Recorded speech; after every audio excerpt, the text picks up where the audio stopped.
young women are more likely 16, 17-year-olds to say that they will vote for the Greens or for Jeremy Corbyn's new party, and young boys are slightly more likely to say they will vote for Reform. Even though there might be, so there's been polling, and we actually find in our research as well that while young people are a little bit more hesitant about things like enlisting to kind of fight for the country in a conflict and things like that, actually their sense of national pride is just as strong, if not stronger, than many older generations.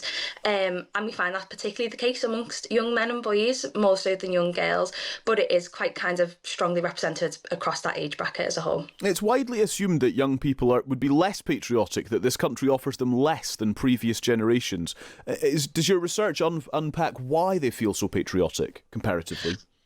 Well, I think actually, so when we look at that question on national pride, we see that about 2 in 5 say that they're kind of a bit unsure about how they feel when it comes to how proud they are to be British. And I think that sense of uncertainty maybe comes from, even though, you know, they're not ashamed to be British, they kind of relate to that sense of national identity. They are a little bit unsure about what the future holds for them. We see that they tend to be more likely about things like housing, future unemployment. So maybe that kind of lack of stability and concern about future instability on a global and a national level is what is driving that little bit of sense of scepticism or uncertainty amongst that group. Is there a contradiction here in that young people suggest they are patriotic, but they don't seem to be massive royal enthusiasts? I think, so I was just talking a little bit about that sense of uncertainty that we see, and maybe kind of like agnosticism amongst that group. I think that maybe comes from the fact that even though they're proud to be British, it's not maybe a big sort of part of their identity, and that's why we don't see kind of really strong support for the monarchy. We see a little bit of uncertainty about whether they would enlist during conflict and things like that. So maybe it's that, you know, they are proud to be British, but it's just not, they're not into those kinds of like overt displays of patriotism or how we would think about it in a traditional sense.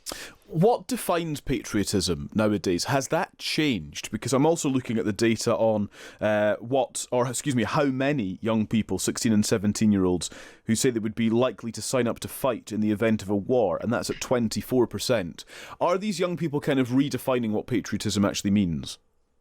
I think so. I think it kind of goes back to what I was saying about, you know, it's not maybe a big part of how they think of themselves in terms of their sense of their own identity.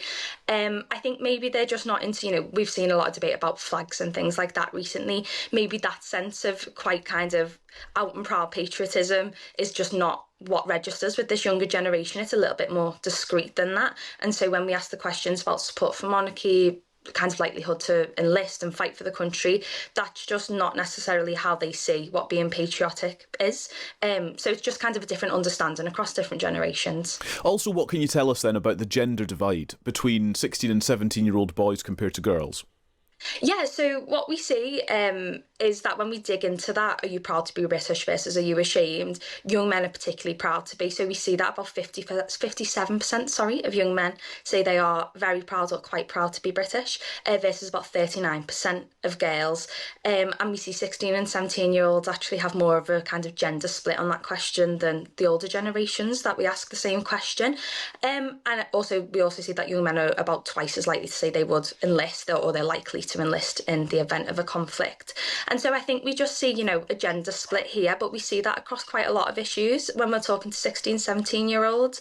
It does seem to be that on kind of these social questions, as we call them, in the polling industry, young boys and young girls are heading in quite different directions, with young girls being more kind of traditionally socially liberal, and young boys being a little bit more conservative. Yeah, and again, when we track this through generations, are these stark differences that we're talking about to those who have gone before?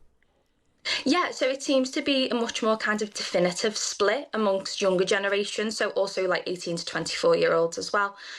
These younger groups, there tends to be a much more kind of distinct split that doesn't vary as much when we consider factors like education, have you been to university or not, your income, things like that. So even when we control for the influence of those things, we do see there to be a kind of bit more of a distinct socially liberal split in girls and then more conservative in boys.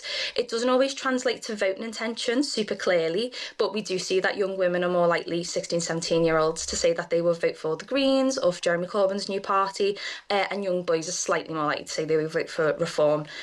So it doesn't manifest in voting differences as clearly, but when we ask those big questions about values or national pride, for example, it does come across quite clearly. Just very quickly, Sophie, there's a suggestion from Reform UK's Lee Anderson that a Reform UK government would get kids to sing the national anthem in school every morning. Do you reckon this generation, albeit they might have left school by the time Reform UK stand a chance of being elected, do you think they'd be kind of up for that? My instinct is to say no, just because we kind of see that kind of lack of support for those kinds of overt, flag waving types of patriotism. I think they're a little bit more discreet than that, so I don't think that's necessarily something that would register with that group. But I think it's really important to kind of remind ourselves when we're talking about that doesn't mean that this group isn't proud to be British. It's just maybe they think about their patriotism in a different way.